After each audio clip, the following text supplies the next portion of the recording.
Like, how can you not love that? Like, that's what I'm saying. Then it's like, bro, LeBron, it's like, this is the point I have about LeBron. I just see LeBron, T.I. say something about LeBron that was like so magnificent how he came and see his granddaddy, right? And then I think what happened is this. This is what makes me so mad. And it almost like forces you to say something bad about LeBron when you don't want to. Because people just like are nut huggers of LeBron. Like when like he can't do no wrong. LeBron is by far the best athlete off the court to me ever. He is by far like the best overall representation of a man, a father, and a black man. I never discredit nothing he do. It's show him accolades. The minute you say anything about the facts of what he do, it's, oh, you hate LeBron. Bruh, the man has been playing subpar this whole thing. And when I say, like, the Lakers win as Anthony Davis win. What are you talking about? LeBron's take? No, what did y'all? That's the problem I got with the Lakers. For one, I never liked the Lakers because I'm a Bulls fan. Let's get that straight. So somebody can't go to a team and make me like them. I don't like the Lakers. I'm never gonna like the Lakers. Like I'm never gonna like the Eagles so I don't understand how all you LeBron fans just keep going wherever team he go. But then y'all don't like Brady. But then y'all don't like. It's like, come on, bro.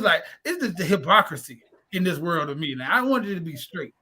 Last thing I'm gonna let Zay go, bro. I don't like Tristan Thompson. He's a sucker on the side, like, jumping up and down like a cheerleader. I can't go for that team. I don't like Dennis Schroeder. Like, there's so many people on the Lakers who I don't like just as people. Like, their personality, I don't know them. Just their personalities as basketball. I don't like them kind of niggas. I wouldn't hang around them kind of. I don't like Anthony Davis because he's a sucker to me, too. Like, he's sometime on, sometime out. LeBron, the realest person to me on that thing. Like, I ain't trying to be him. I don't like D-Lo. He snitched and told on him. Like, come on. What are we doing here? The Lakers are the worst team in the NBA of character. And I see so many stand-up guys going to bat and putting their life on the line for this loser team. This is amazing to me. This nigga he snitched on a dude in the locker room, his baby mama. And this is the kind of guy you want to root for? Bro, I would never root for D-Lo. Ever in my life. Ever in my life, bro. If he spring his pinky this game, I won't be upset. Dog, this is you sabotage a man's family. I want the Lakers to go down in flames. Not only that, it's the only thing I like is and Darvin Ham. So I am a fan of Darvin Ham in the way his coach, the way he come across as a daddy. But other than that, man, to go back to the question, sorry for my rant, I'm horrible, Tootie, on picks. Nobody's seen Milwaukee getting trashed. That is crazy.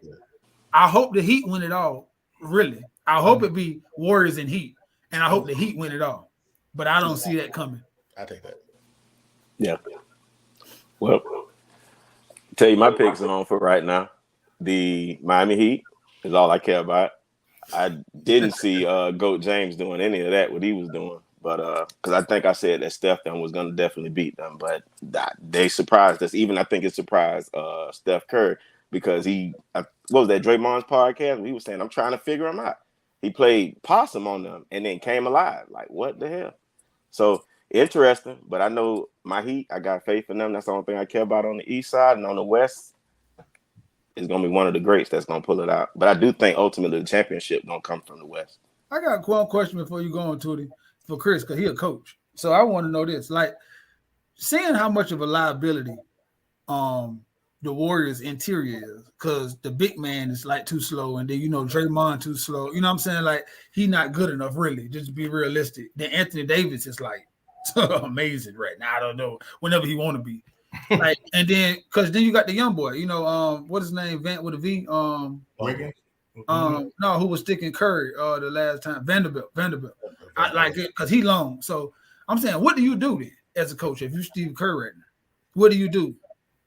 Well, you got to. I believe you got to spread the floor. You got to go high screen and roll at the top, and you got to get Anthony Davis. The further you get Anthony Davis away from the basket, if you put him in high screen and rolls, probably on the weak side corner, it keeps him away. You keep your top rebounder away from the basket.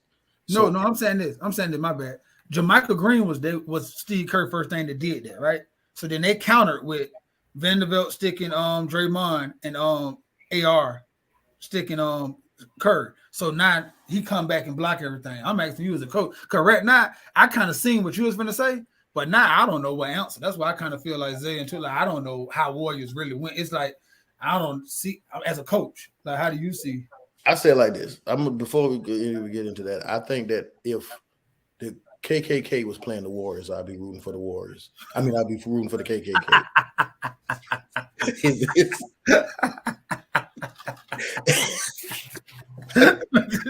Hey, I think Chris is running the teleprompter on that meme you showed with the guys. We went to the what they said, the nigga museum or whatever. Oh my god! I think Chris is running the teleprompter. Listen, let me ask you something. On May 5th was marked 1 year since we lost the great Kevin Samuels, and even in death a year later. Man, y'all should have seen the comments and the memes. I actually have someone today that talked trash about the man. He's not even here. Like a whole year later, that women still hate this man. I'm like, why? Like, how possibly? Like, this man is dead and gone.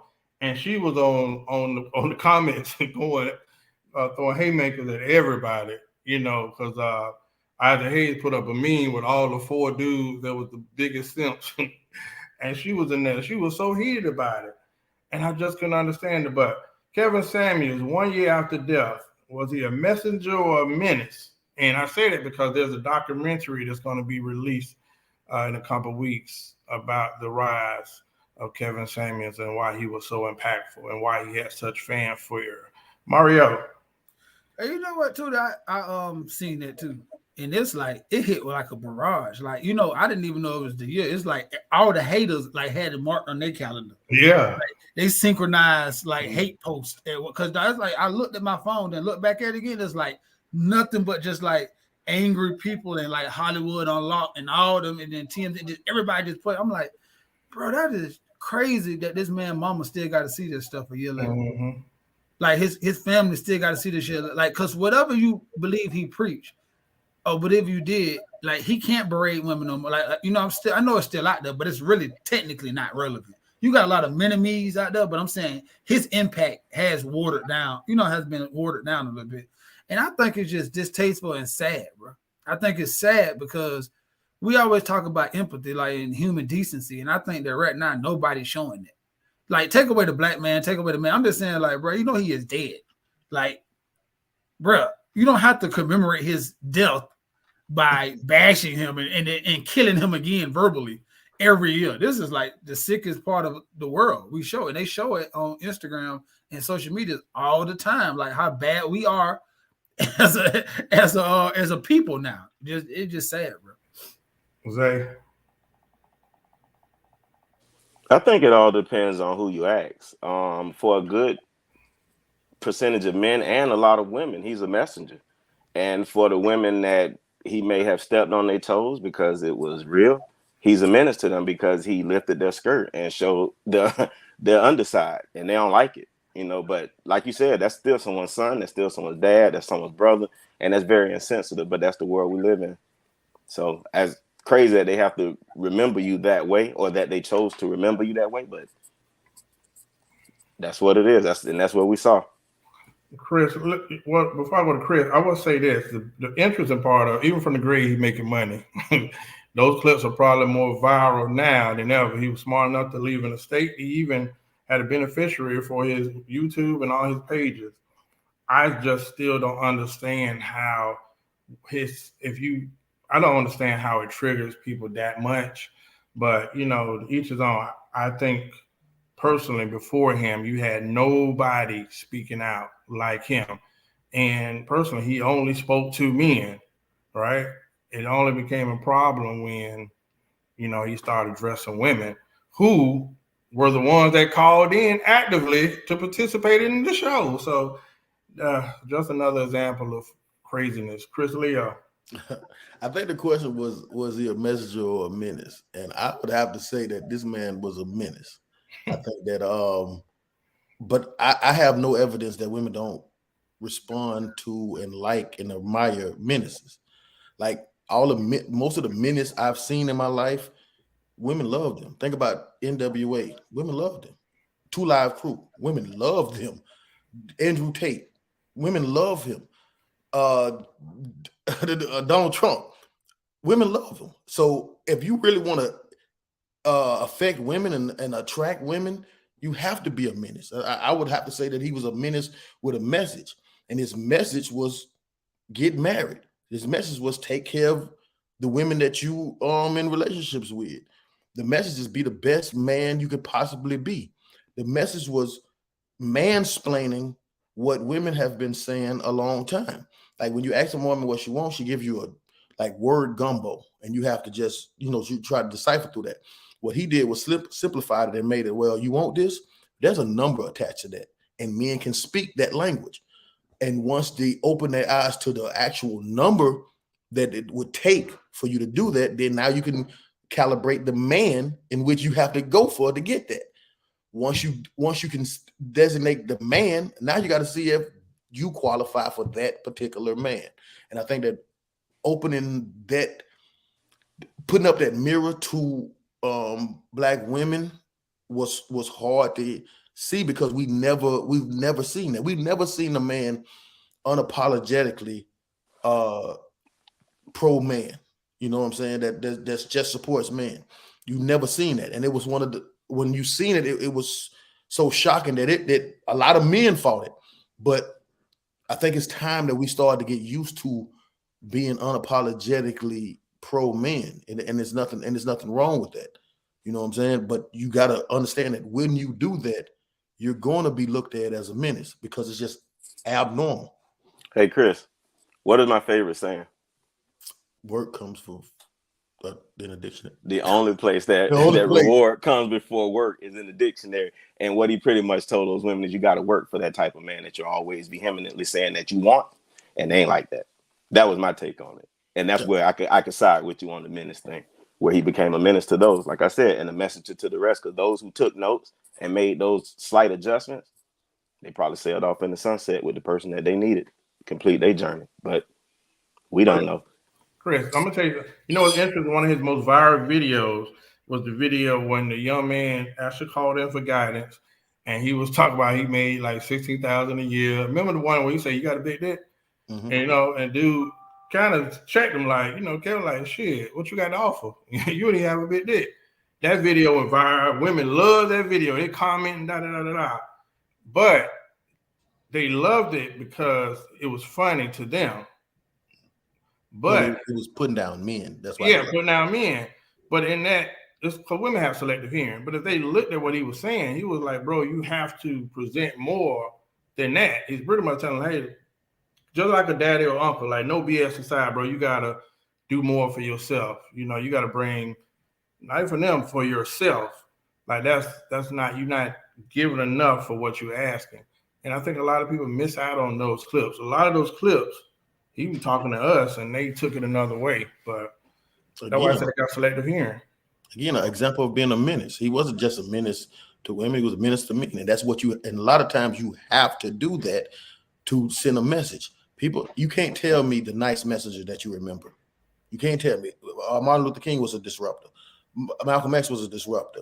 All these guys, you have to be a disruptor. So if you can point out a nice messenger that women actually follow or men follow, just let me know this nice guy messenger that's not a disruptor, that comes in peace all the time. Let me know who that is, and I see if women actually admire that type of guy. Because I don't think so. They won't. Has always won throughout history. I think one of you guys shared earlier a post about Clark Kent and Superman. And man, that was so spot on. Lois Lane never liked Clark Kent like that. Loved Superman. Clark Kent was everything that a woman needed. Superman was everything that a man is. And got Superman and wanted him to be Clark Kent. Don't work. So he died in every movie. You know what? Well, that and Batman. Since we talking about Kevin Samuels, man, let me throw a cliffhanger, man. I want to shout out my boy Cleon, the comedian, who did a clip this week, man, and it kind of speaks to this. People hated Kevin Samuels, but they love the dudes that tell them what they want to hear. So shout out to Clea. I'm gonna show y'all a clip that had me in tears. I think it's so important for women to understand that settling for the bare minimum is so detrimental. Relationship podcast niggas is always talking about what the fuck a man supposed to be. There are men out here that will literally make you a priority. You niggas sitting in a house with an Amazon light on your desk, red, with some soft instrumental shit on, playing, talking like LB Shore. Broke dudes call real men who pay their woman's bills a simp because they can't. A man supposed to pay all the bills. He not a real man if he don't buy her a house or a car. These dudes wonder why a woman is so cranky, irritable, tired, and depressed. He not a real man if he cheat. Look at all the weight she has on her shoulders. She feels like she's doing it all alone. Shut your bitch ass up, man. Ladies, do not settle. Real men outside in the streets. Do not lose yourself being with somebody else. Your ass in the house talking soft, chimp. Hey, bro, if that don't sound like an episode of Us, man, bro, all we be doing is trying to get people to see, like, oh, that shit sound good as hell. Let's see how it work out for you, man, out in these streets. A real man. I said, boy, oh, man, that made my week, dog. So, with that being said, week 2, Mario, you're going to love this. Last week on the Breakfast Club, after a visit to Ayana, I don't know how to spell her last name, Ayana Van Zant, but she's like a life coach and she fixed families. She got a show where she go to effed up families and talk to them, right? So it's interesting that last week she had an interview with a public figure called Ebony K. Williams. And Ayana kind of set up, and I guess Ayana probably knew something. Ebony asked her for clickbait, hey, would you date a bus driver? Her response is, do he own the bus? And then that turned into a whole fiasco because Ebony tried to clarify. So she went on the Breakfast Club because it went viral and it was there. And it got worse. She went on there and tried to talk about white supremacy and everything under the sun.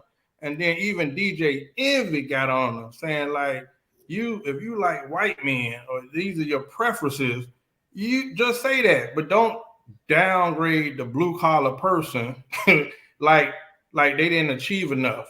Because for some people, that's their ceiling.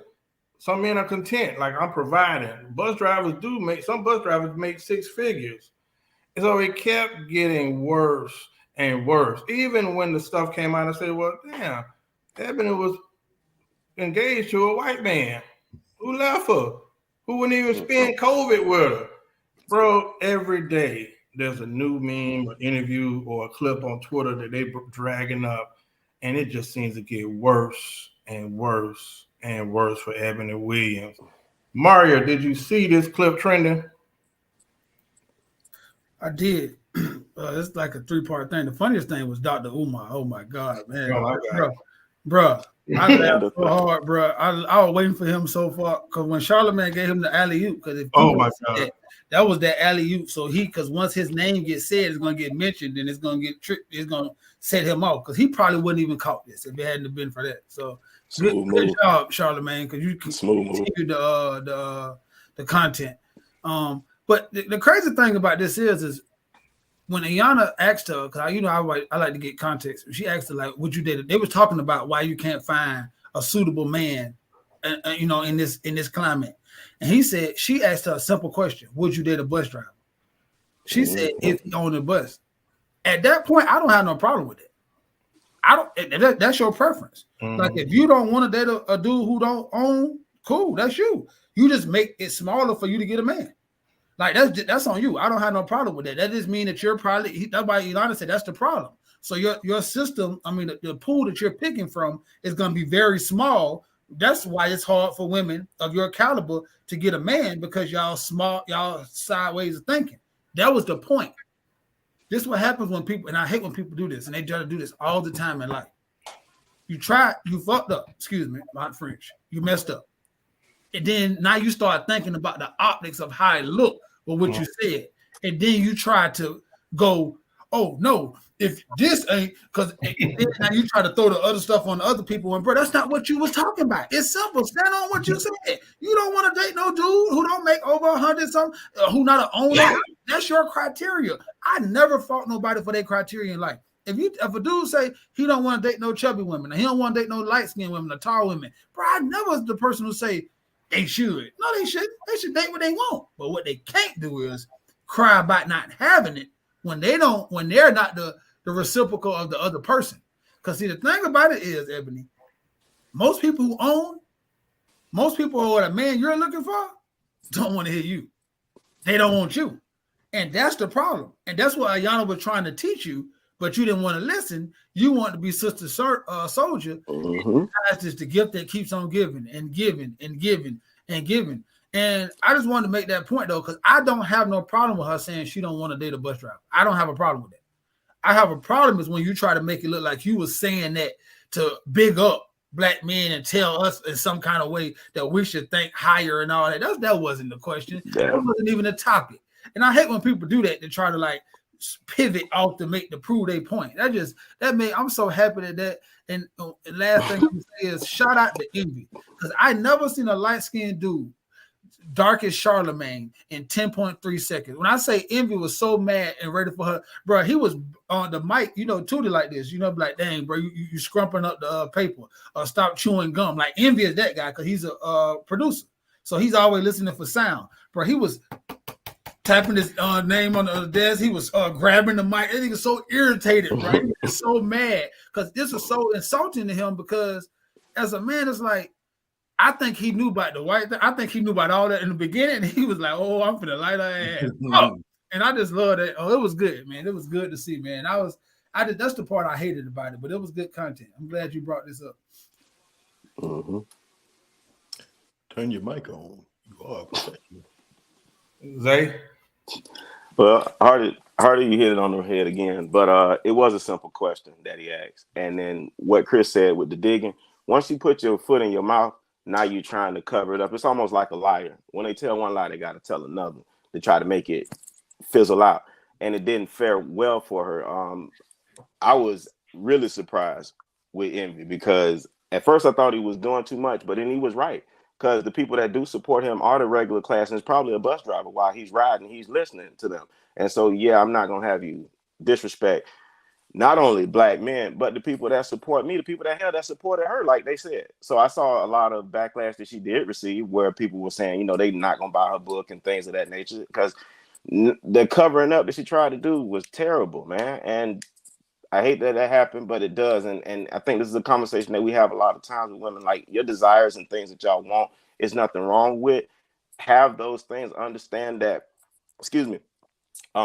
those are like unicorn, like, or unrealistic, like dreams for a lot, not all, but for most people, not going to get that. And you do have to kind of settle with what you have in front of you. Not really settle. I hate to say settle, but you have to take a look at what's within your grasp and compromise. But that's a hard word too. But hey, listen, man, you get what you put out there. And I think she's just reaping the benefits of what she said. Chris, bring us home.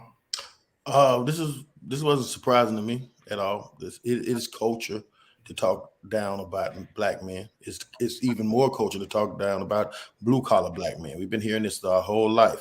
The TLC, No Scrubs, all the songs. Every song now that female rappers make is about degrading men. So this is par for the course for me. You know what I'm saying? I understand this. I've heard this my whole life. So.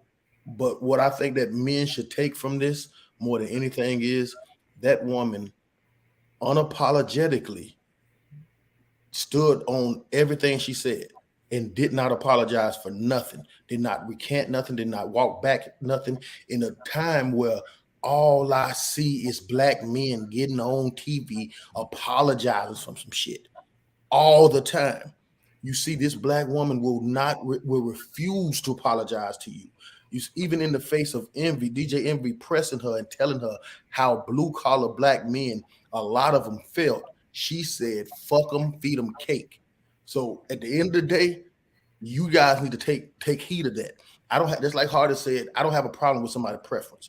But the problem is when we say a preference, then they make a new name for it. If we say they don't like fat women, it's called fat shaming. We can't want to be stepdaddies. That's a problem. We can't want them old. That's a problem.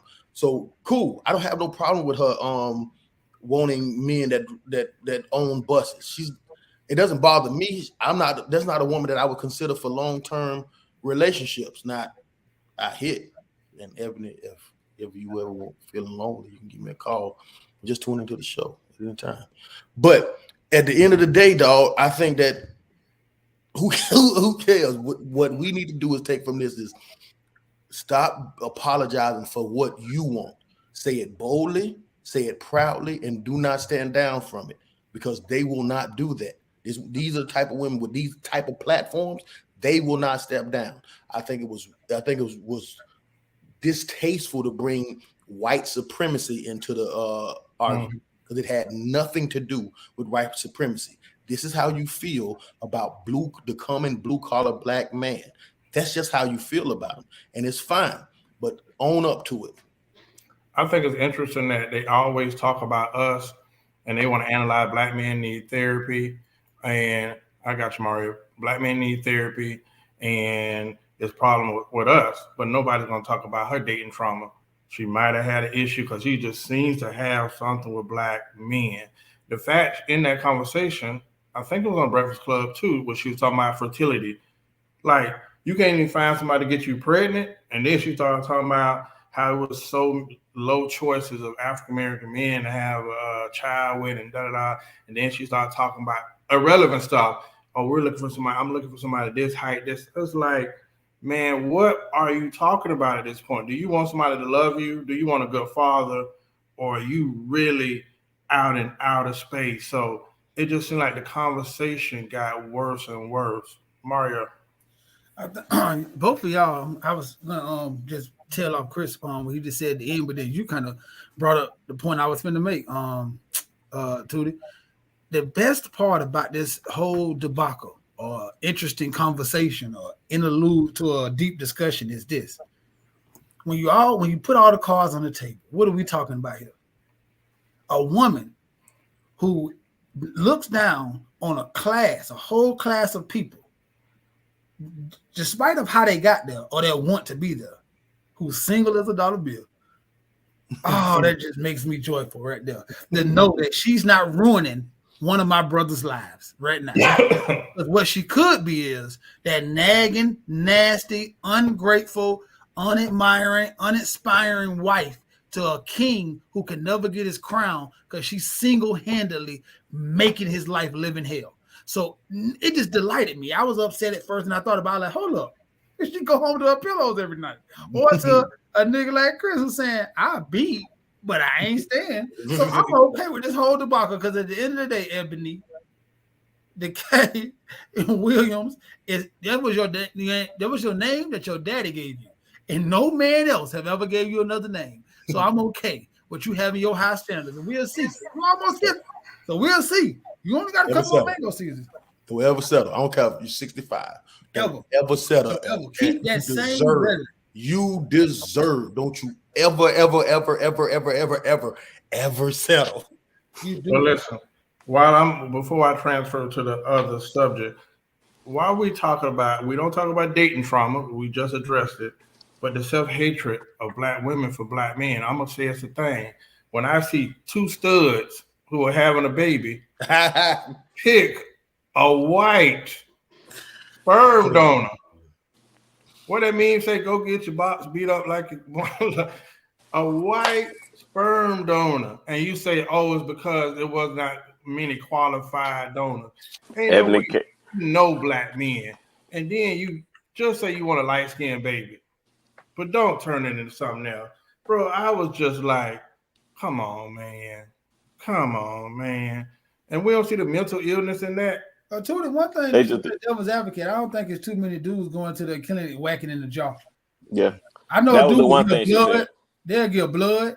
They'll work two jobs and all that. I just don't know too many niggas personally. When I look at the stats, it's pretty bad. Mario, it's at least 1,000 successful, rich black men in Atlanta that would have took it on to go in there and beat up the brat box. It ain't been used. Oh yeah, but that's not what they want. They got turkey basted. She wanted, and she wanted it from because I did look this up because I not to play the advocate. I didn't know this because my wife kind of gave me some research on this too.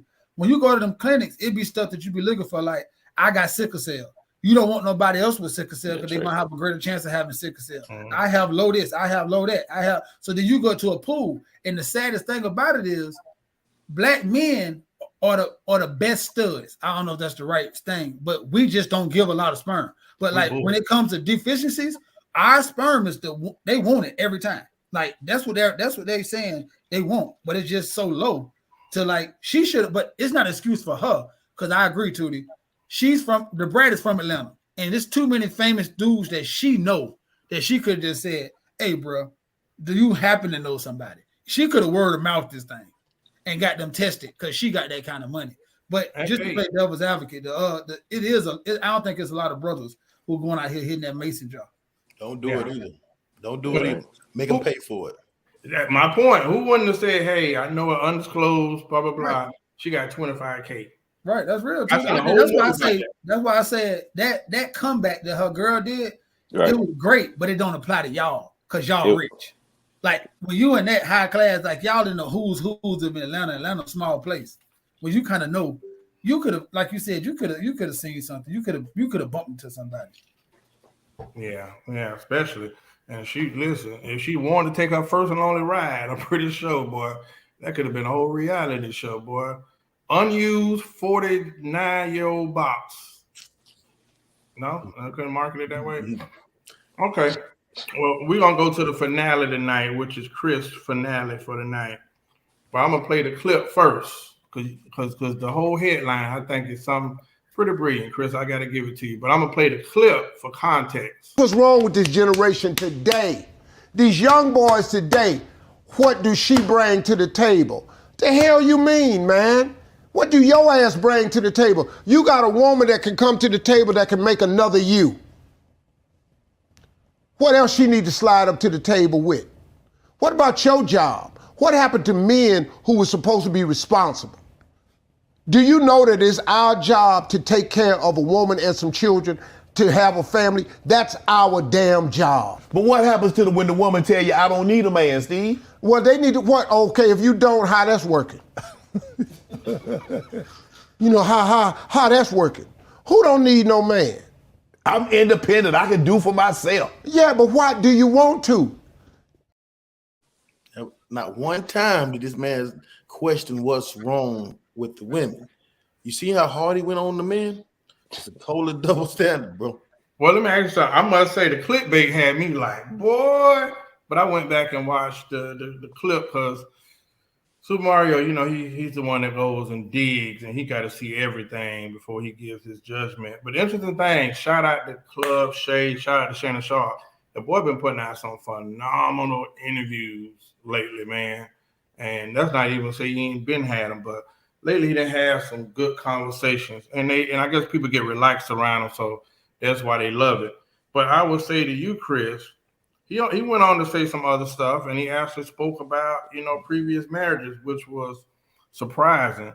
But I got to give you credit. All we hear about is bring something to the table, and you asked a good question. What? I would say where, but you say, what is this table that everybody's supposed to be bringing something to? Yeah, that's all I hear. That's a reoccurring theme in dating is what do you bring to the table? But I always want to know what the hell is the table? Like, what is that? Like, is the table you? Like, because I've heard women say, I am the table.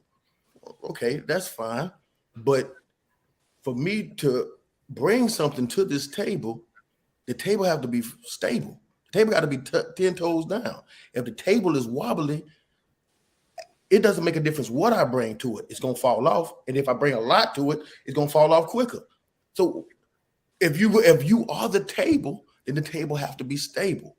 But if you say you the table, then the man going to say he's the table because he's going to ask you what you bring to the table. And when we put two tables together, that's for large parties. That's not for for two. It's supposed to be a table for two. We just put two tables together. And when you put two tables together, the effect of it is you sit farther apart, which I think is counterproductive when it comes to relationships. Now, again, I don't have a problem with women saying that they are the table. But what the fuck is a table if you sit there alone? What does it matter? So again, that's my question to y'all. What the hell is this table that we all supposed to be bringing something to?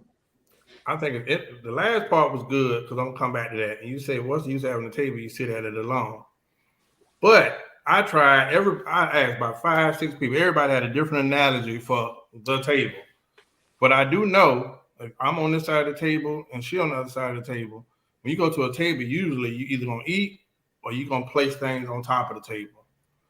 And maybe in that sense, we both get to look at what we brought in to this table and see how we can mesh it together. So maybe that's the analogy, but the table for me, I always think about presenting. Like the table is where you usually present something or you place something down. To what? What presentation? Like what is that though? Is the table the relationship? Because we got a date to get to the relationship. If that's the table, if is the table you, then that makes both of you guys table. What exactly is the table? Well, I don't know about the table, but you come to the table, you bring in what you offer to the table for exchange. When I'm at this side of the table, I have this. So in relations to me, this is what I'm thinking. I will present what I have to offer: home, which is security, job, security, love, emotional intelligence. And you're expecting on the other side somebody to at least bring something to counter that, enhance that, or show me how to make what I have better. So the table is the things that you bring, is the tangible, these objects, that's a table. I say the table is where we merge. Well, that's what I got. But Mario is the deep one, so I'll go to Zay first. I really think that's a conversation that you should have had a female guest on to answer that, because we're 4 men that, if we've asked that to each other, because if you said the table, we're all gonna say we're the table, or we build, or we come to the table, we bring the table. What is this table that's being brought to us? It's not men that's saying what you come to the table with, it's women. So that's the question, who the question has to be posed to, I believe. It can't be the tangible things, that the table are, because that's what you're gonna bring to it. So it can't be that. So I just feel like it's a question for the women, and let them feel free to chime in and let us know what this table is. I disagree because that's the trending thing right now. Chris has a business, home over his head. So in dating, we say, what do you bring to the table? As in, what are you bringing to this equation? What are you bringing that we both can merge together to make something or build something, or hell, even give some kind of assistance to me? How you gonna make my life better? So you can't say tangibles don't matter, because hell yeah, women do look at tangibles. You ain't got no car, you ain't got no house, you can't take me out to you can't take me XYZ that's gonna fulfill my needs for blah blah blah. So that's just, I do think tangibles matter, because that's what right or wrong, and shallow as it is, yeah, that's what really people look for. And I can't tell you what your table requires, but I actually disagree with you though too, because from all of the report that we get, it's the guys with no house, with no cars, that's breaking all the women's heart. And I know they ain't got nothing to come to no table with. They got dick. Whooped it. All right. So that's 100% of the men. So then everybody got the table then. Everybody got the table. All right. Read Lisa comment. I figured Mario and I would be building a table of what we both want, but for neither to be sorry as fuck before you get there to build. So, yeah, I thought shouldn't you be building it together? Which means you didn't come with a table. You got to come and build it together. No, what is this table? So that's what I'm saying. So then you got to understand when they ask the question, you say, what is a table? A table is simply a relationship. See, one thing you can't do is change the meaning of stuff. So the table is the relationship. So when they ask you, what do you bring to the relationship? It could be tangible stuff. It could be emotional stuff. It could be ever. It was a quote that they came because all the knights used to sit at the round table. And then a king used to ask you, what do you bring to make us as a land more plentiful? Or what do the wise men think? What do what do you have to bring to this to build a nation? Right. But the table for us is the relationship. So when somebody's saying, what do you bring to the relationship to make us better? Like, what do you bring? Do you bring, like Tudor said, do you bring stability? Do you bring love, peace, happiness? What do you bring? So that's why when people say, I am the table, that's a lie. You're not the relationship. Because anytime you think like that, that means you're self-centered, and that means you're not purposeful in thinking about relationship. You're thinking about yourself. So that's why I said people got to be, people like to say stuff that sound good. Oh, I got so much. You can have a lot to bring to the table, but you can never be the table. Because if you are the table, that means you're in a self-centered relationship. Because the table is the relationship. If you just listen to how they use in every sentence, the only thing the table can be is a relationship. Because you build that, you come together with it, they ask you, what do you bring? That's it. Like anytime somebody say, then it don't have to be like marriage, dating. Like right now, we're in a friendship. You can ask me, what do you bring it to our table? Me and Chris, Zay, too. Like, what do you bring to our table? It's still a relationship because you don't want to be in a relationship where nobody's bringing nothing or what they bringing don't benefit you. It don't have to be equal. I might not need you to bring or shelter. I might not need you to bring this or that or that. I might need you to bring this and this and this. That's why when people start saying I am the table, that means that you feel like you have everything you want. So I advise people, when anybody walk up to you and say I am the table, run the hell away. Because that means they feel like you can't bring nothing else to them. Or everything you bring is just adding to them because they got everything already. And if you have that mind state, you screwed. Chris, how many times as a grown man can I come to your table and eat before you be like, hey, bro, you ain't bring a soda. You ain't like, you gonna chip in on this meal. Like, bro, you just eating here every night. But see that. I'm okay with the analogy of the table being a relationship. So you don't like my analogy. But we have to get to that point. And if we already in the process of dating, before we even get to the dating, we're talking about what we bring to the table, which is the relationship. We haven't got there. Because I asked you this. See, that's what I keep saying. You're looking at it as a form of a dating relationship. I'm saying the table is a relationship, period. Any kind. Period. So that means when you call a girl and she don't call you back, she's bringing nothing to the table. Y'all right now, y'all have a relationship. It's a friendship. That's a relationship. It's a friendship. If she don't call you, if she don't show no interest, because me and you talk about that, that means you have nothing to bring to the table. It don't have to be dating wise, like the end goal of marriage and all that. It could be just period. Like right now, as a homeboy, if I call you every week and you never, that's what I'm saying. So I think we have to start looking at the table as like the end result. Look at it from the beginning. Like from the beginning, this table is being built from the minute I say hi. If you don't say hi back, bitch, you brought nothing. This shit, I'm out. And I think because when people start looking at stuff like that, they start looking past the simple stuff. Me and you have these conversations. You probably won't be saying, I'm gonna say it anyway, because he's our family all the time. Because I have a lot of deep conversations. Because me and Chris, believe it or not, I believe he's gonna give me what he feels, whether I like it or not. Right. So I love talking to people like that because I like to learn. So I'm not dating. So Chris dates, and talks to me about his dating. So all the time, one of his biggest things, and I found this so crazy to me. One of Chris' biggest problem is that he shows effort, and the person don't show it back. And I'm like, that just blows my mind. I'm picking Chris apart. I'm like, Chris got to be texting. He got to be capping. I know Chris. This has to be. But when he breaks it down, I'm like, that's sad because I bet you most of those women who Chris is talking about gonna say, I got a job. That's what I bring. I bring this to the table. I bring that. But you haven't even begun on the first part of just showing interest. Do you bring interest to the table? We just talked about last show, not to go on and on. What does a man think? What does he want? Respect, admiration, respect. Those are the kind of things that women be leaving off the damn table. That's not gonna keep a man. Any man with substance gonna want that. Me and Jaleesa talk about this all the time. I never met a girl and said, "Hey y'all, we got 4 doctor's degrees. Boy, she an MBA." I never say that. Most men don't, unless you're building a business. But I'm saying it might come down the line. Like I'm happy that Jaleesa's accomplished, but I didn't care about her accomplishments because I'm gonna get my own money. Long as you're not taking my money or you a bad spender, then really what you do for a living, long as it ain't stressing you out, don't really bother me. To men, to women, the first thing they ask is what he do.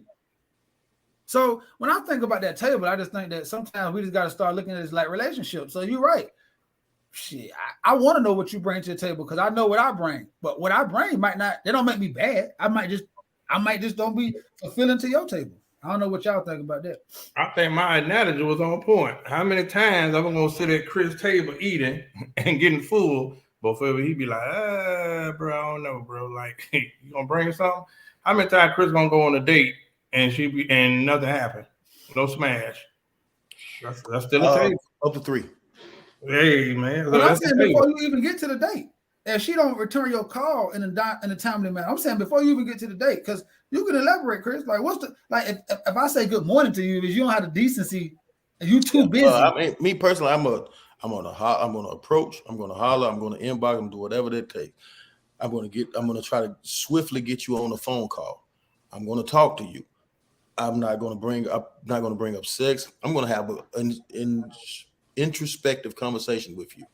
My expectations after that is for you to reach out. I come from a time where women showed interest, where it wasn't calling or offer the date, take her out. She say, well, not tonight or not Thursday, and then don't give a reply or well, maybe Saturday or something like that. For me personally, I'm done with that. Right. I'm done with that. I personally don't think that's I don't use that as a table analogy, but that's just something that I can get. I understand where you're coming from with that one, but that's just my MO. That's how I get down. I think the table is the bridge where y'all meet and see what you got. Yeah, exactly. And I think that's why. Thank you. That's what I'm saying. And I think that right then, I think a lot of women overlook that part of like they keep so worried about. This is another subject, but I'm saying they get so worried about tangible, like accolades that they bring to the table that they look over the small stuff. Like Chris just said, call me back and show interest, and then you're gonna get a date. Then I'm gonna show you what I bring to the table, but I can't show you if you don't even want to come sit at the table.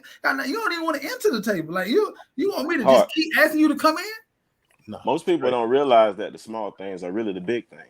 Like the big things are like you don't need to say that those things are gonna be done, but that small stuff that we just rambled off a whole list of it, the admiration, the wanting to be there, the appreciation, all those things. Those are the things really that's at the table. So that what the table consists of, I should say. But that's too much like right. So a lot of people ain't gonna see it that way because, like you said, they're looking for the big ticket items, and those are gonna come if you just do the work. Again, reward work. No, you good. I'm just saying. About this. He always say this. It's just me and his running joke. He always like city girls. If you ever know the Tootie has the biggest beef with the city girls. I think he the number one fan hater. And but the point he be making is so true and it's so crazy right now. If you look at this, like all the people that are at the top of the list that are telling you to not be relationship oriented, not be hospitable to your man, not be submissive to your man, not be forthcoming to your man or subdue to his love or show him appreciation, are fools for love in their man. They're not just in relationships. They're complete fools for love in the dudes they talk to. JT is with Little Uzi. Yep, who dog the hell out of her. Sierra is with Russell and singing it. I'm just like, bro, Beyonce said this, but she's having Jay-Z's kid and stop touring. This is amazing how people in plain sight can see a national anthem for sluttertree go worldwide and diamond, and the person is not living nothing like. So you talk about the duality of the two. A man couldn't swear to God he was a gangster and be a good home father and nobody by his rap lyrics. But a woman can swear she's a city girl and live nothing like it. And she can be the national spokesperson for the city girls. That's amazing to me. I said that on the previous show. If it was a male rapper, he would be called a fake gangster. Dog, that's amazing. Dog, when you look at that economy, it's crazy. It might sound, Chris, I got a B question. What are your requirements for your table, Chris Leo? Well, for me personally, I like appreciation. I like a woman that goes out of her way to show me that she is interested in me. I'm not the biggest caller. I can do, but I'm not the biggest caller because again, I come from a prehistoric time where you gave a woman your number and she does not stop calling you. I came from a time where women were bugaboos, so I'm used to that. Every woman that I've ever been in any type of love with or in any type of relationship with was on me. That's why you never hear me complaining about women treating me poorly or being treated badly in relationships because I've always been treated well by women. So at the end of the day, I know this, so I don't even entertain women that don't. But as far as to answer his question, I would like for you to bring what? Respect, a ability to listen, to be coachable, what's it called? Damn, the C word. But what else? I would like to not give it up to nobody else. That'll be nice. I wouldn't mind some cooking.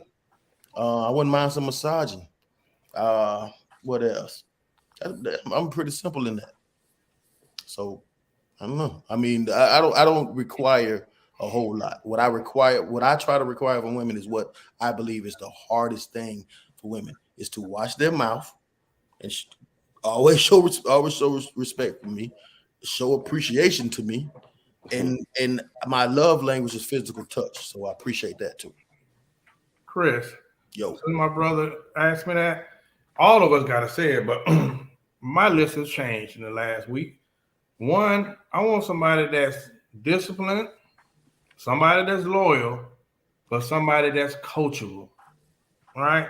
Well, oftentimes when people have been doing their thing for so long, we don't have a relationship together. I need to be able to show you some things, just like you, like most women try to get in a man's life and show him this and save him, and I'm gonna be the hero. Be able to be coached as well. I need to be able to show you some things.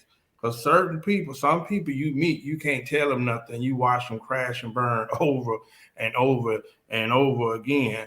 My 3 P's still stand there. I want somebody at that table that's going to be able to provide peace for me. I need somebody that's going to be able to give some prosperity. Together, we need to be able to merge and be prosperous together. That's where the coaching come in. And then the last P is just the analogy for sex. Like, I need that. You know what I mean? It's a demand. I need that. When we ain't linking, then man, I might be stinking upstairs, mad as I don't know what. But the 3 P's are there. But being coachable at a later age, I think, is important. But I've been single for X amount of time. You've been single. If a woman don't have no respect or can't listen to a man, I don't know how far y'all gonna go in a relationship. If she don't respect what you say, or she ain't gonna listen to you, boy, it's gonna be a long relationship. I mean, I'm gonna pay for them dates. You just gotta ask, can I see you, or when can I see you again? Yeah, I pay for it. That ain't. I come into there expecting that. You know what I'm saying? I don't mind. Be where I'm deficient. We get into situations where they require us to plan, but when you talk to them first, they told you about 3-4 trips that they got planned this year. Baby, you better at planning. I can pick you up and take you. Why don't you plan this shit? Like I'm not a good planner. Why are you making a goddamn giraffe limbo? That don't make no sense. All right. Well, Mario got married, so we know his table look like, but he's still gonna answer last. Xavier? Coachable is good. What you said, just come to my table willing to work. If it's a relationship, then I mean we both working to make sure that it's the best that it can be. So me and Chris are the same. I don't really have a whole bunch of requirements. I don't come with it's supposed to look like this. A relationship looks like whatever the hell works for us. That's it. So come willing to work, be coachable. And I'm gonna try my best to do the same. That's it. This is the same I know they'll go set you off. Plan her whole weekend, all the time. When it comes to a man, it is a put down. There's something wrong with you planning. Half of the stuff that y'all want to go to, them walks in the garden, them farmers markets, we don't know nothing about that. But hey, if you can open me up to that type of thing, cool. But no, I'm not going to plan a walk in the farmers market. I'm not going to the strawberry festival. I wouldn't think of that. Chris, I don't know. My brother Mario might disagree with you. You got to learn. That's what he tell me. You can't keep saying you don't know. You got to learn that stuff and wow her. That's cool for Mario. But no, I'm just saying to you. Is the point to go or is the point for me to plan it? Because I think we need to get to the objective here. Do you want to go?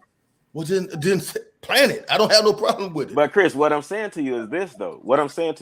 Just wow her. Like at some point, you got to learn. You can't keep saying that you don't know. At some point, you got to, you know what? I'm going to do this. Wow her.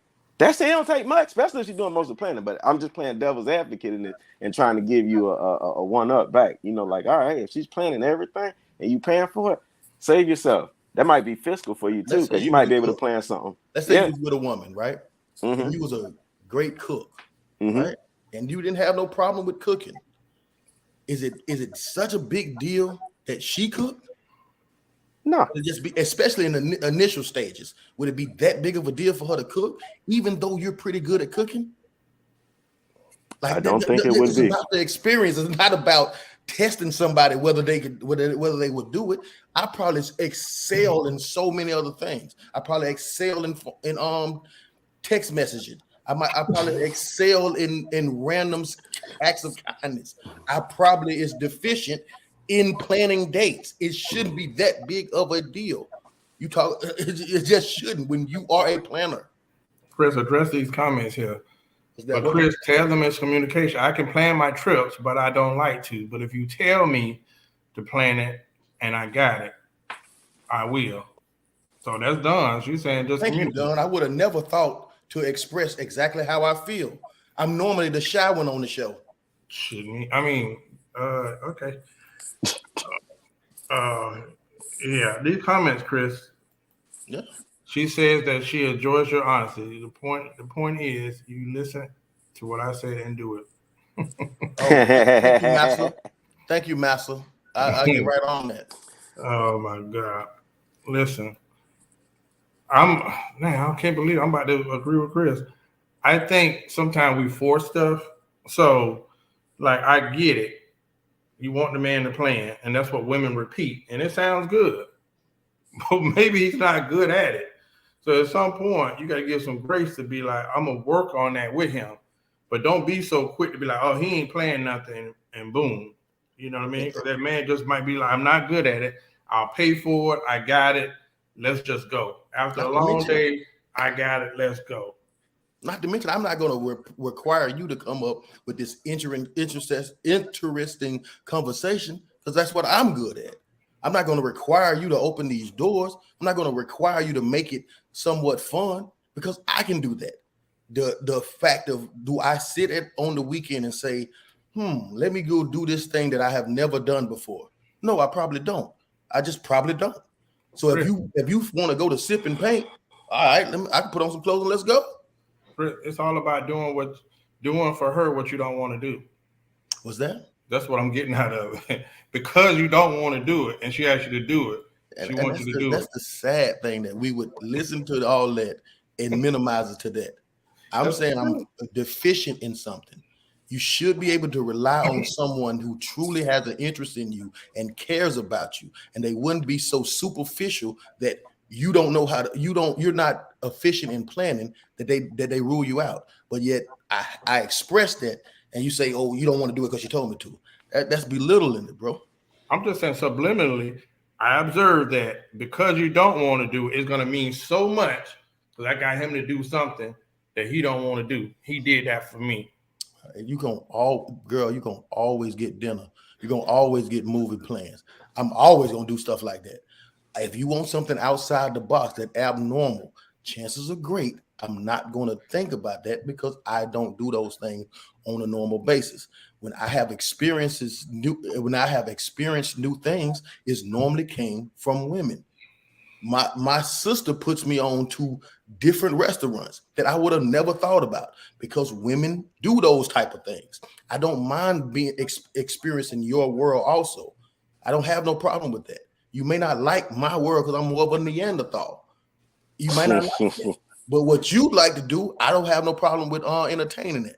But if I'm told disqualified because I didn't think of sipping paint, oh hell. Chris, does coachable goes both ways? That's what we Coachable always goes both do.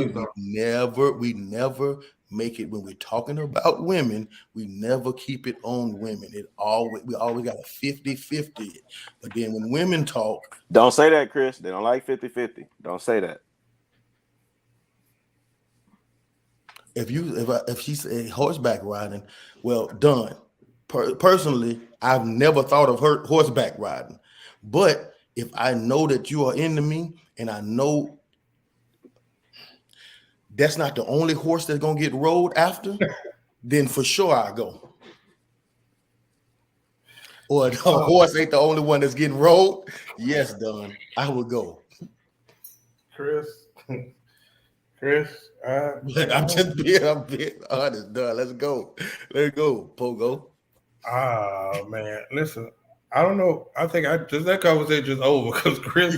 I mean, I'm pretty sure they know that as well, but no, you can't. You remember, you can fly them out, and you can't. There's no guarantee. But look, if you want to go horseback riding, and I know the horse ain't the only one that's getting rode, I'm willing to try it. Chris, a woman would never get flued out unless she go through my TSA. I can let it be known. I'm just saying. Hey, let me ask you something, Chris. Since we got a minute and I can squeeze it in there. Hold on. In a minute? Oh, man. Hey, Zay, stay out of that. He said Chris. Wait a minute. You're right. Double pause. Jesus Christ, man. You guys are the worst. So, Chris, lightning round, because this is your conversation, so let me even thinking about it. Yeah. Create your dream woman using celebrity women. Oh man, I ain't think about it, man. But damn, you got. I don't know. You looked up in the sky when I asked you. Yeah, I'm trying. Now I got to picture it together because I really wanted to. I wanted to talk about this, but want to table it next week. I'm gonna have to leave that one next week because I there's different parts. I might want some Megan Thee Stallion ass or Beyonce faces. I might, let me put this together, man. For real. Well, good luck on that. Claire Huxtable. All I need is Claire Huxtable. That might be the personality right or now. Something like that. That might be the essence, the energy of it. You know what I'm saying? I got to really take my time to put this masterpiece of a woman together. Well, guess what? Nobody can say Claire Huxtable, Felicia Rashad. You come up with a lot of names, but you keep her out your mouth, Chris. How you go cuff some? Yeah. Ain't hit, bro. How you go do that? If I could, what world is that? She probably 80 now. Listen, if I could, I would. It's because of the memories. In my mind, she is Claire Huxtable forever. You hear me? That's like Pam Grier. Okay? Pam Grier, she don't still get it? Oh man, yeah, she can. What was good? The neighbor on Good Times. Alona. Ooh, yeah. It's the principle of it. Like, hey, Shaka Khan. Thank you. Look, in my mind, I'm going back in time to that moment. It's the same. It's season now. So, Claire Huxtable. Yes, I've been on Claire forever. Claire is just. What's the woman that name? That sung the song "Woman to Woman"? What's that? Yeah. Huh? That Better Right or something? Whoever, I want her personality. You ever seen Better Right? Well, mindset. I said mindset. So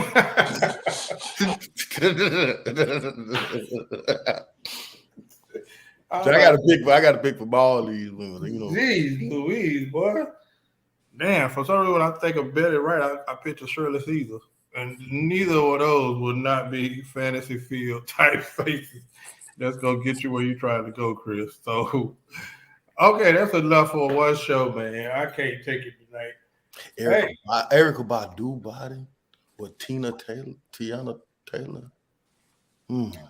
One box I don't want in life. I like Ice Spice hair. Listen. Oh, I could go. I don't doubt. Listen, it's one box in life that I would never. I don't care if it was to save my life. I don't want it, and that is Erykah Badu. That box I want is undefeated. I have seen nobody survive Erykah Badu. I want it. Okay. Well, if it gonna make you name your kid a number, if it ain't gonna make you name your kid a number, I want it. Tell me. That box undefeated. Listen, Andre, Common. It ain't met me. Jay. Okay. They be out here with beads and glass and talking about the moon pies. Common did not survive it. Common went, Common survived. No. That waffle-colored Negro went off the ship for a long time, too. Any woman that could walk butt naked in Dallas, and when they blur it out, you still see the cheekage. National treasure. God dang it, man. Shirley Brown sings Woman to Woman. Whichever one. Leo wants Shirley Brown. That telling a man not to leave. Or what was the song, old school song that a piece of man is, I don't know what Betty Wright. That one. The one. Huh?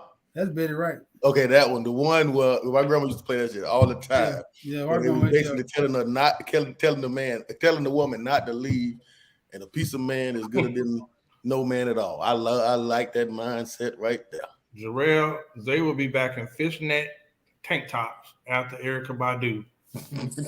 Yeah, but I'll be happy. That'll be the thing. Erykah Badu the closest thing to a witch that I've seen in real life. Like if you describe like a witch, for real, like enchanting. That's like the way she talk. I'm saying like her eyes, like if you look at them too long, it seems like you just get mesmerized. Like I don't want nothing. That's like crack. Like you can tell me all the great stuff about crack and then tell me to smoke it.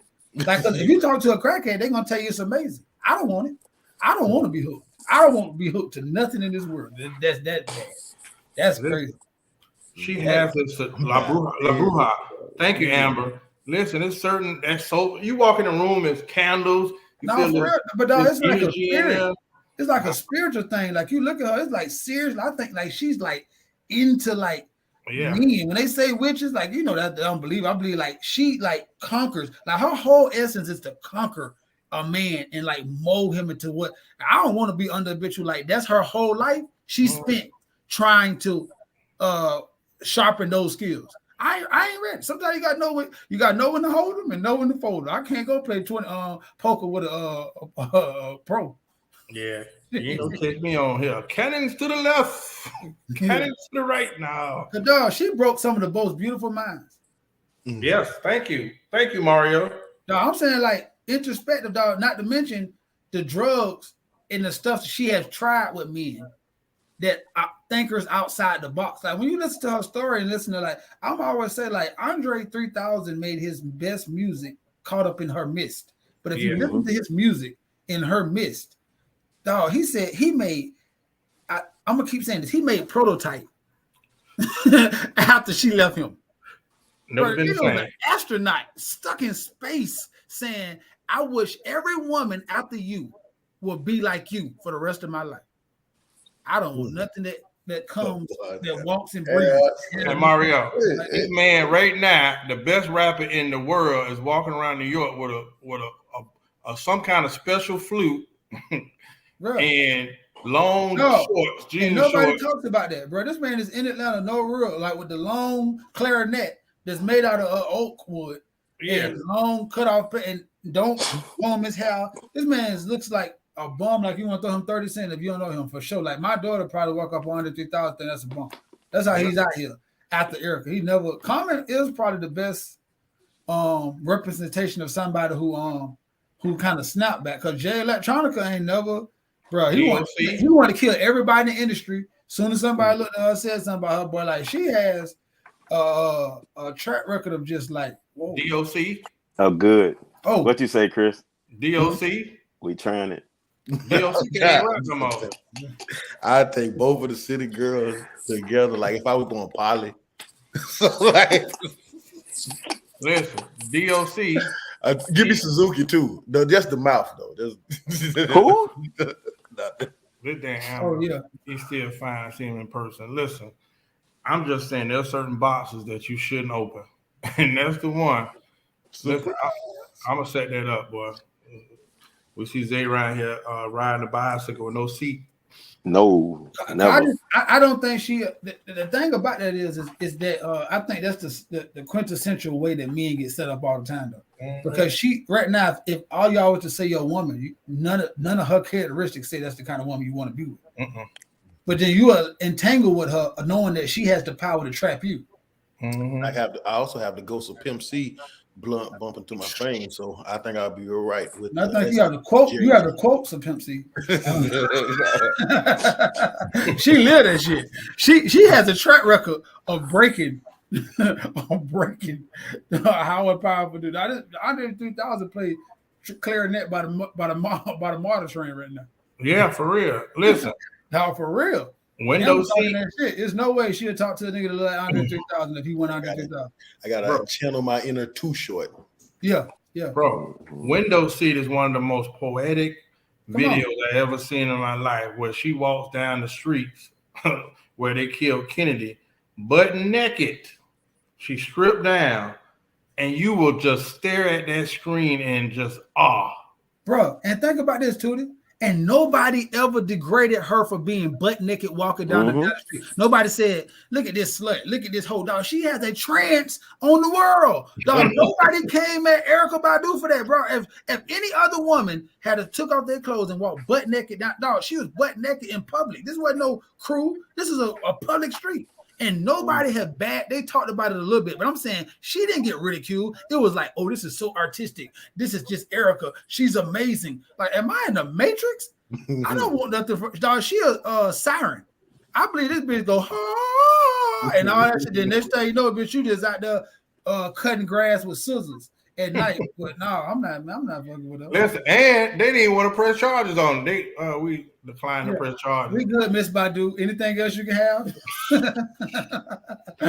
No, she crazy. That's Bay. I pray that into one of y'all life, man. Don't worry about it. I love to see it though. We're gonna be on this show every week, man. Look at you seeing Chris, man. The man was at the beach with chopsticks collecting seashells. By the seashore. By the seashore. Come on, man. That's also an Andre 3000 verse. Oh my God. I lost Tyrone's number. And then he's gonna have to change his voice. You can be the one. I'll tell you one song, just not the bad one. You remember Erykah India Irie had that cause he is Apple the truth. Tree? No, because he is the truth. That song, bro. For one, that's the embodiment of the mind I want my woman to have. Like, dog, you listen to that song, bro. Because like everything about she's saying everything about him is just like it's the reason why she is her. Like when he goes up, she like happier. When he breathes, like that, just like I just love the way he make me feel when I'm around him. I love the way he brushes his hair because it just make me feel like he's strong. Like I love the way he looks. That's what I want. That's my answer. If he the truth, then I want that to be my life. And I was dog that song right there, man. That's what I want. Man, that song right there. Give me Maya, the girl that eat grass and drink coconut water. And she looked like she's 19. Maya's still fine. 2 years. That's crazy. Huh? Yeah, that's she is crazy fine too. That's just genetics. Don't eat nothing. Don't eat no meat. Well, she don't eat nothing. Yeah, I don't like vegetarian women. Yeah, I don't want to put that on her. Get your ass out of here, Amber. She don't say that nowhere. She don't say that nowhere in the song. She gave him credit up front. She didn't make it a qualifier. She didn't say, well, if he does this and all of that, the song don't go like that. Yeah. Close the comments with Amber. Chris Leo. Yeah, man. I just sent that bat signal out to you ladies. Answer it. Please do. But in the meantime, ladies, get you a damn mug. Buy a mug. It's all love. Zay. Or a t-shirt. You know, my brother up there is sporting one. See how that thing fit on his muscles? Get you one, ladies. That's how to hug on y'all muscles. See y'all next week. Super Mario Senior. Hey man, thank y'all for coming out, man. Y'all could have been anywhere, man. Appreciate it, man. I appreciate it, man. You know, I had an interesting weekend, man, and I met a lot of interesting people, and I was like, man, it's dope to have people in your life that's friends. Like, you know, what times we always glance over having partners, and then you meet people and be like, bro, this dude really don't got nobody. Like, it's no way I'm gonna walk into a hotel and tell everybody my business. Like, I gotta call one of y'all. You know what I'm saying? Like, I think that's one of them unsung, like, thank you, Lords. Like that, bro. I still got people in my corner that I actually love and value, and I could be transparent with or let my shield down. You know what I'm saying? Because I had some conversation with some people I didn't know from a can of paint, and I believe I know everything about their life right now to this day, and I didn't ever ask for it.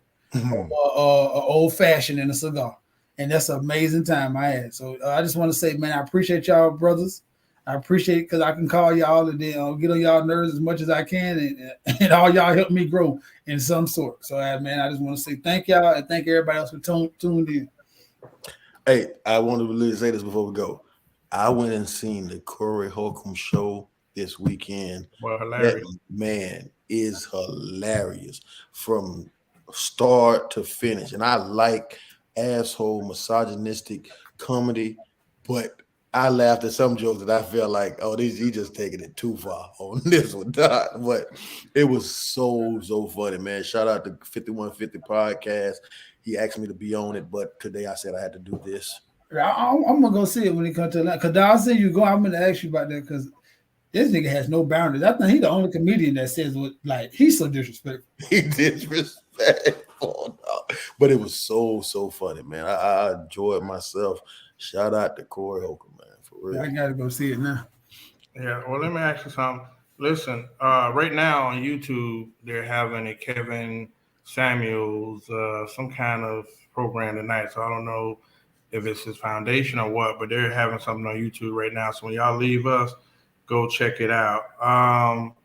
But I want to say this, man. This after day was just heck. After lunch, meetings, another meetings. Then I'm getting here to do the show, and then I don't even get a text message. I get a flyer. Oftentimes in those comments, we got somebody named Cat Carter Brand. The day I got an obituary asking me to come to his funeral. Cat Carter was one of the original. When we first started doing them shirts, Black Super Friend, he was the one that gave us designs that he wanted us to use for. I got one blue shirt. He's from New York, so the one with the blue rhinestones and all the glitter. The hoodie that I had came from Cat Carter, and a lot of times he would pop up in up in the comments watching the show. And I just talked to the brother on the 28th, and he sends me stuff every day. I did not know that he was in the hospital. Man had a bad heart, but we were still talking. So to find out that he passed away, man, it's so hard to deal with. I still got to call a couple people. We met in the barbershop, Reggie barbershop on 8th Street. And bro, we became friends from then on. He was the unofficial fifth member of Jodeci. So I always tease him about that. You know, when I see the Martin clip, to laugh about that, like, bro, you let Martin take your place. But young brother leaves behind a wife and kids, man, always supported Black Super Friends, always supported me. And to see somebody just sing you something and say, hey, the funeral is on the 20th, like, I didn't even know he was gone. And I'm telling you, I just been talking to this man on text messages and Instagram, and the whole time he was in the hospital. It's crazy, but you know, that just keeps showing you how life comes and goes. And last but not least, Derek's favorite DJ passed away today, the legendary Chocolate Chip, who says, Chip don't want no sitting down. All he wants is getting down. Chip don't want no sitting down in here. Shout out to the legendary DJ Chocolate Chip who passed away today. Our condolences go to everyone that enjoyed that music and the sound that he gave us for a whole generation. So catch us next week on the Black Super Friends podcast. It's been amazing. Peace.